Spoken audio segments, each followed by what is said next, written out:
Welcome back, ladies and gentlemen. I am, of course, Memoocan, and I have been gone for so very long, but I am back, and today we have another tutorial, learning about the new camera suite that was introduced with the new release of 2.3, and I can tell you right now, I am already super excited. This is an update I've been wanting and waiting for years, so you can bet I'm going to do everything I can possibly with it. I've already started a couple of projects. I did have access to the beta, so this is mostly for those of you that didn't have that early access, didn't have the ability to kind of mess around with it and figure out all of the tips and tricks and nuances to it. I've had that time to acclimate. Give yourself time to acclimate. Don't think that you're going to be able to come out of the gate swinging hard unless you're just one of those people who naturally picks things up very, very quickly. So, let's get to it.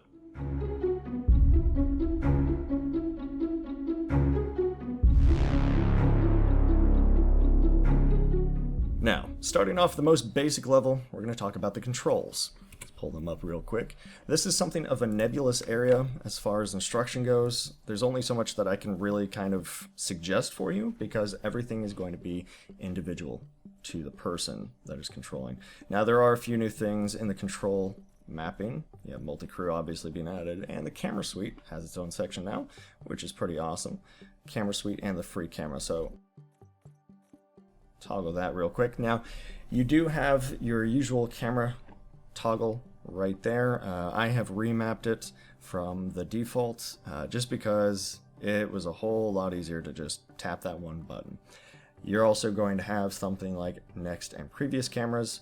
That's going to be very, very useful if you don't mind just cycling through things or if you only want to use a couple different camera angles.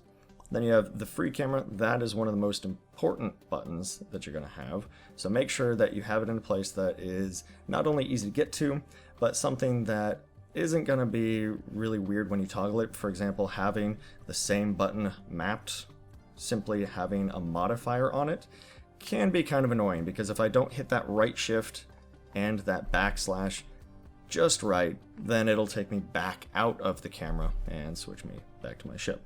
It's kind of annoying, but if that's not a huge deal breaker for you, then it just simplifies the fact that you can add a button and have your camera. Now, there are different camera views, as you can see here. I'll go ahead and show you that. I have them mapped to control and number functions. So we're going to go ahead and pop ourselves out here and then switch our views. Yeah, a little bit of a pop in there. Welcome to Mimu. That is my official face there.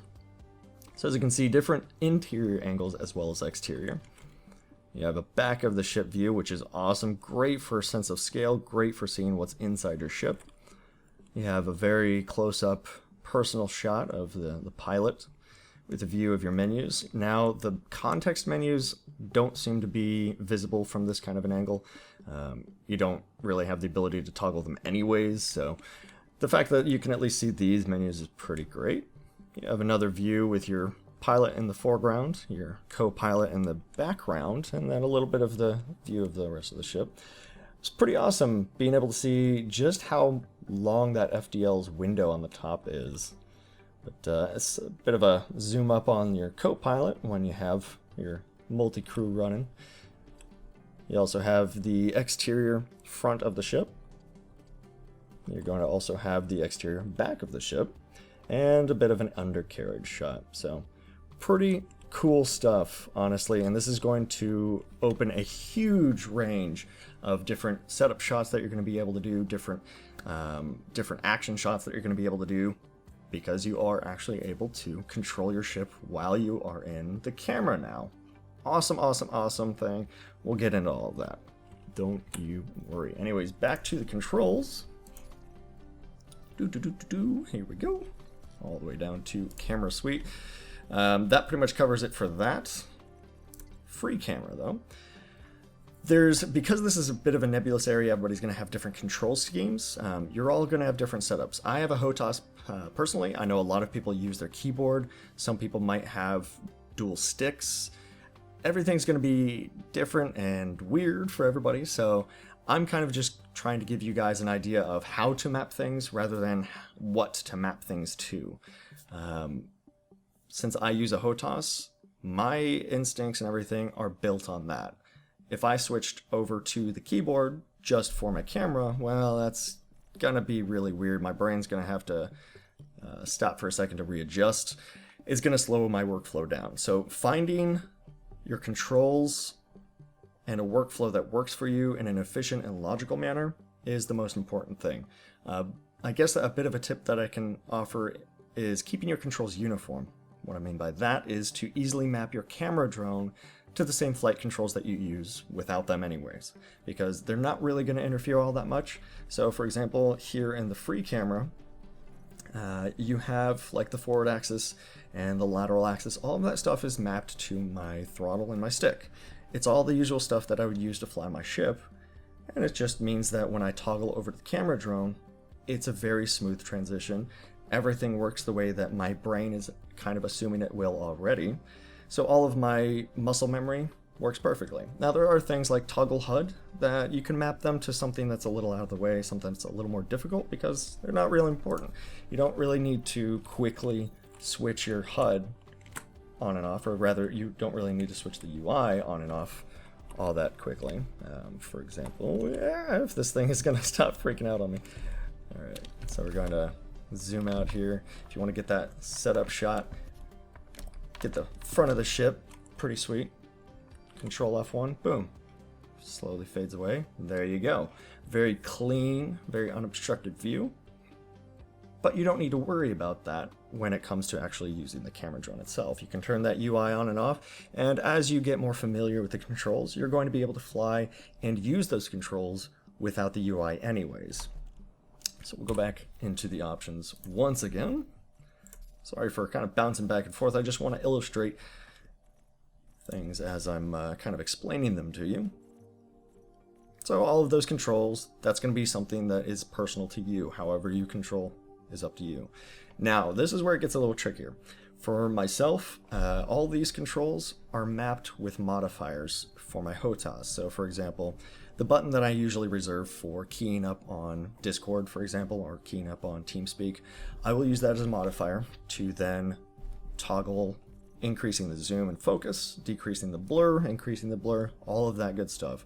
And then I use my stick for toggling between the zoom and blur, for toggling rotation locks and vehicle lock and world lock. Now I'll explain what those things are, but having them in a way that is very, very accessible, but something that isn't going to interfere with how things go anyways, is very, very important as well. Kind of weird to explain just staring at the controls there, so I'll show you what I mean. As you can see, there is the possibility of your camera phasing into certain objects. I can go into the station and it will lose signal. I think there's a bit of an issue if you're not in direct line of sight of your camera, it will lose signal, but that's easily remedied with just moving the camera around a little bit. So as you can see, we have full reign of a 3,000 meter reach. How insane is that? I can go all the way out here, and as you can see, signal lost, but as long as I kind of get back to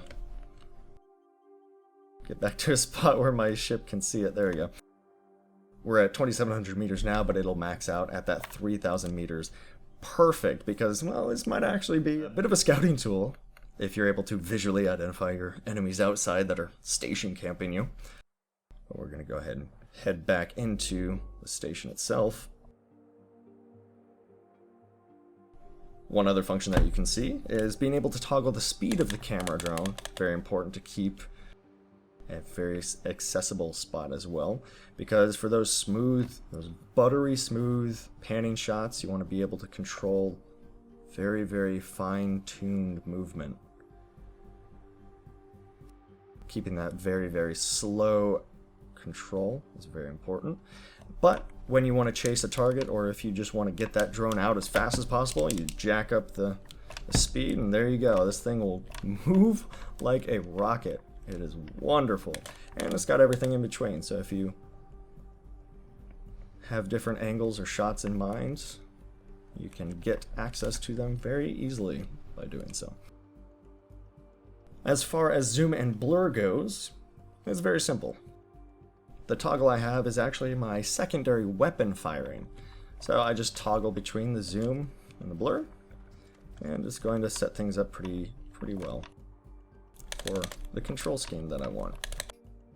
Now, I have the blur set to a modifier because, as you can see, on the left-hand side is my focus. That also has a modifier. But as you can tell with the zoom, it's on its own. Whatever you have modified to the focus is going to apply to the zoom as well. So for me, it's going to be my push to talk button and then the hat button on my stick. That's going to zoom me in.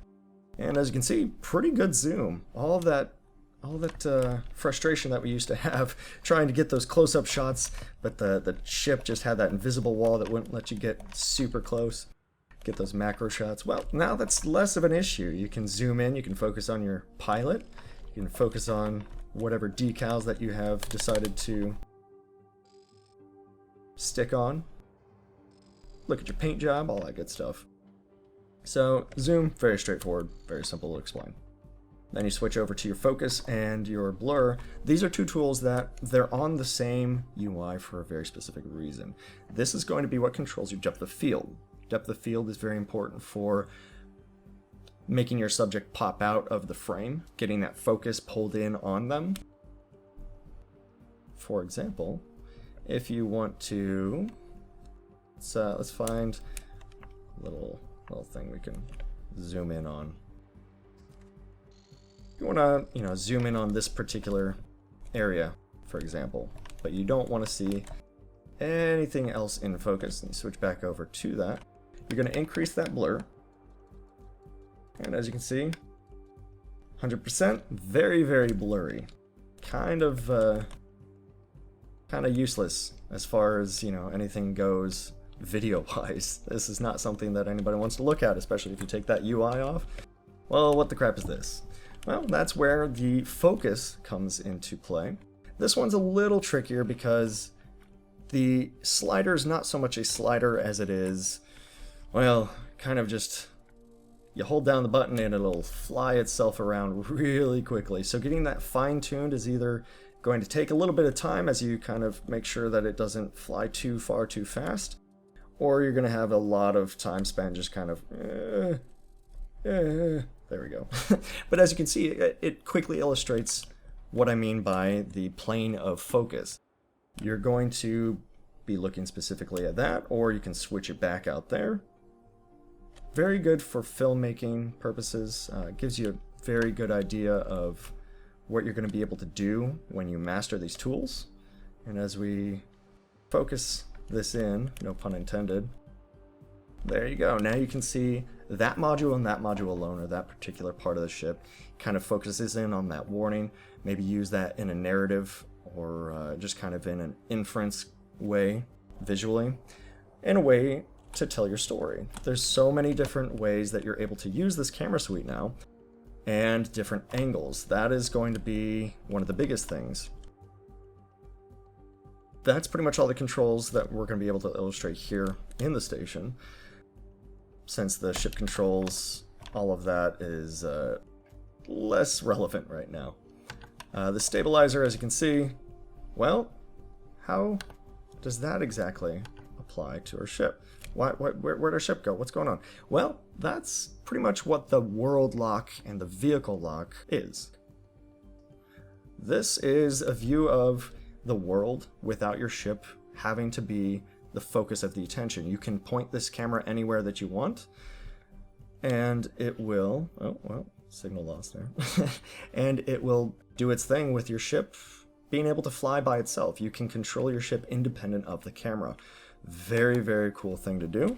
Let's go ahead and reset our camera so we're not lost there. But what I mean by angles is find a way to do your storytelling, find a way to spice up your usual videos by finding the angles that you don't normally get to see. You're in a ship, you don't want to come back here because that's going to get you shot or it's going to get you blown up because you're grinding on the ship or whatever. But your camera drone is very, very free to do so. You know, setting up the shot of the station itself, finding that sense of scale with something in your foreground, and then framing it, the mail slot at the end, you know, watching the ships come and go. rather than be just sitting outside the front of the mail slot and watching ships come and go. Gives you a different angle, gives you a different perspective.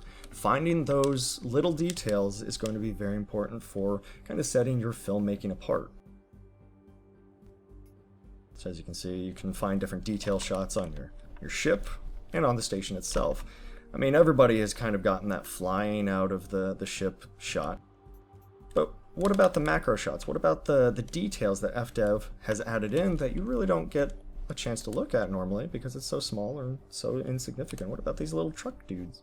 These guys going about their business all day long while you're off gallivanting among the stars.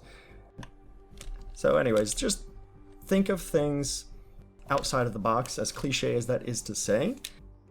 Think of things in a different way than what you're normally used to, or what people in general are normally used to, and present it to them from an angle that they're not used to, that they're not expecting. That'll get their attention, and that will kind of keep your filmmaking fresh, even if it is just adding a new angle to your normal PvP video. Alright, so that's about as much as we're going to get inside the station. Let's go ahead and head out to the outside, and I'll show you kind of what those world lock and everything really does. Alright, make sure you are outside of that no-fire zone. I did a take earlier and kind of learned the hard way. Oh, right. There are still consequences when you're in your camera drone. So, go ahead and show you all the good stuff that... Let's see, there we go. That is available when you are really digging deep into what the camera drone and the camera suite has to offer. Okay, so here we are, we have the normal control. This is what you're used to. Just having the normal ability to pan, kind of maybe look out, all that good stuff. Well, now there's so many more things available to you. For example, the ship controls, just toggling that real quick. Well, holy cow, you can control your ship while also still having access to your camera. This is going to add so much possibility for, you know, combat shots or setup shots for exploration, what have you. Whatever you can think of, it's going to be available for it. And ship controls means you have ship controls. I can deploy those guns, and I can fire those guns. Hence why you kind of don't want to be near near something that can kill you or fine you for doing so. There you go. You have the ability to do that, so being able to turn those guns on and off means you can get that setup shot, you know, zoom in a little bit on those compartments themselves, switch back to the ship controls, boom. You have the ability to get really dramatic. Oh, alright, I'm deploying my guns, and then you have a shot of those guns deploying.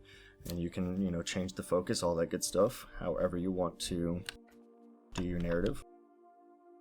So you have the ability to have kind of independent control while also having the camera available to you.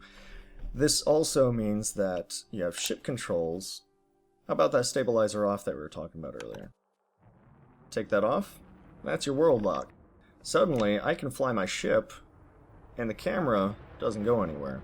Now, obviously, this means if if your camera stays there and your ship goes off, you might lose track of where it is. So it's going to take a lot of practice. Being able to pilot your ship in third person, it is kind of trippy, I'm not going to lie. I mean, you can just have this thing rocket off. Look at that. That's perfect, though. I mean, if you don't have somebody that's willing or able to help you with setup shots, and you want to get some really cool boosting off into the distance kind of shot, well, you can do it yourself now. If you want to get a really cool boosting right at the camera as you go into battle, there you go. Let's go ahead and switch back to attaching our camera. We gotta find our ship first, there we go. And this is where speeding up your camera really helps, because when you get to that 3000 mark, whew, you do not want to slow crawl your way back. Alright, so that kind of explains what those particular mechanics are all about. And honestly, there's not a whole lot more for you to understand mechanically, for you to understand control-wise. That's pretty much it. I can't really tell you how to get better, because all it takes is time, patience, and practice. You practice more with just experimentation. It's very important to experiment because that's what most of it's really about. There are a few things, a little more advanced techniques perhaps, that I can show you. I don't want to give away too much because the thrill of, finding techniques on your own is really, really awesome, but there are things that you may not think about right off the bat, or things that may not seem obvious. So for example, dolly zoom. It can be very, very useful for dramatic shots, for horror that you used back in the day, that kind of a thing. And while the concept is very, very simple, executing it can take a little bit of work. So we're going to go ahead and turn off the UI here. Alright, and the concept is thus.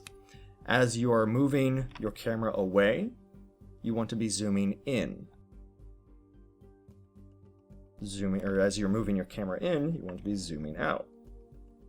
As you can see, that perspective changes very dramatically. Right now, that foreshortening is pretty exaggerated. Everything is very, very large, larger than life. And then as you move back and then zoom in, everything compresses. That image then flattens, it kind of looks like it gets a little fatter. Things are put more into perspective as far as, where they are in relation to each other. So wherever our station went, where'd it go? Kind of lost track of everything here. But you get the point. The dolly zoom is actually because in actual filmmaking, somebody would be sitting on the dolly with the camera. Dolly would obviously have wheels, and then somebody else is holding the dolly, and as the camera operator is zooming in, then you have the other guy pulling the dolly away, kind of a thing. Whatever you come up with, the world is your oyster at this point. The tools are now there for you to learn, for you to master, and for you to be able to use to create narratives and cinematography that is compelling, and cinematography that is interesting for people to even want to see in the first place. So, I'm of course Memoocan, and this has been your camera suite tutorial. Hopefully this has kind of helped you guys become familiar with not just the controls, but what's available to you, what is possible with these controls, and give you a few ideas for your own videos. And I'm very excited to see what you come up with. Please, please, please, if you do make something, feel free to let me know. Find me on Facebook, find me on Twitter. Shoot, just throw a link here in the YouTube video itself. I want to see what you guys can come up with, because I know it is going to be awesome. Warning. Engage. Say goodbye, Gur. Riding sequence complete. Deploying ground crew. Enjoy your stay at the facility, Commander. See you guys in the next one. Cheers. Yeah, you all wanna be round a champion, a champion. I got tons of soul on my true collectible. Famous is so famous, number one desirable. I do what I want when I want and how I want it. Leave you with the one in, yeah, that's how I roll. I got change to throw, I don't care.